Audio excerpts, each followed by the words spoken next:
कांग्रेसियों के बम अभियान को झटका। धारा 307 के मामले में भाजपा नेता अक्षय बम को अग्रिम जमानत। हाईकोर्ट ने बम पिता पुत्र के वकीलों के तर्क स्वीकार कर दी जमानत। अक्षय बम के वकील हाईकोर्ट अधिवक्ता अजय मिश्रा ने बताया, किसी का घायल न होना 17 साल बाद धारा बढ़ाने की अपील बनी जमानत का ग्राउंड। अक्षय बम पर पिछले कुछ दिनों से लटक रही थी गिरफ्तारी की तलवार। अब जाकर मिली अक्षय बम को गिरफ्तारी से राहत। अक्षय कांति बम के अगेंस्ट में एक 2007 में एक मुकदमा दर्ज हुआ था। एक ज़मीन का विवाद था जिसमें कुछ झगड़ा हुआ। झगड़े में जो पहली एफआईआर की गई थी अपराध क्रमांक 580/2007 में, वो अक्षय कांति बम जी की ओर से की गई थी, जिसमें यूनुस पटेल आरोपी है।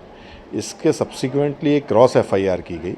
क्रॉस एफआईआर में 581 अपराध क्रमांक पे दर्ज थी। उसमें ये बताया गया कि ये ज़मीन पे खेती कर रहे थे, फसल कटी हुई रखी थी। उस समय कुछ गुंडे आए अक्षय कांति बम जी के साथ में और मारा पिटाई हुई। इसको लेके 323, 324 और 506 के अंतर्गत एफआईआर दर्ज की गई 2007 में। ना तो एफआईआर में और ना ही एफआईआर के बाद हुए स्टेटमेंट में 307 के संबंध में कोई एलिगेशन था, ना कोई गोली चलने का एलिगेशन था। स्टेटमेंट होने के बाद, एफआईआर होने के बाद 12 दिन बाद यूनुस पटेल का एक स्टेटमेंट आया कि उस घटना में एक बंदूक भी चलाई गई थी। बंदूक किसी अन्य व्यक्ति द्वारा चलाई गई थी और उसमें ये एलिगेशन आया कि कांति बम जी ये बोल रहे थे कि यूनुस को मार दो, ऐसे एलिगेशंस आया। इसके बाद पुलिस ने पूरी इन्वेस्टिगेशन करी। 2007 के बाद 2014 में इसमें चालान पेश हुआ। चूँकि जमानती धाराओं में चालान पेश हुआ था तो जमानत अधीनस्थ न्यायालय द्वारा ही उस समय प्रदान की गई थी।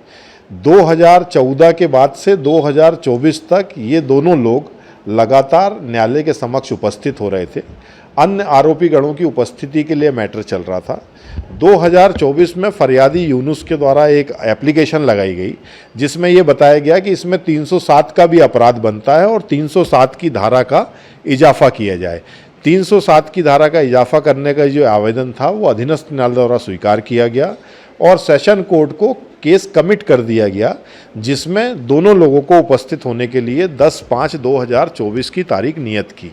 हमारे द्वारा माननीय सेशन न्यायालय के समक्ष अग्रिम जमानत का आवेदन पत्र प्रस्तुत किया गया। अग्रिम जमानत का आवेदन पत्र सेशन न्यायालय द्वारा इस आधार पर निरस्त कर दिया गया था कि ऐसी कोई अप्रहेंशन नहीं है कि इनको गिरफ्तार किया जा सकता है।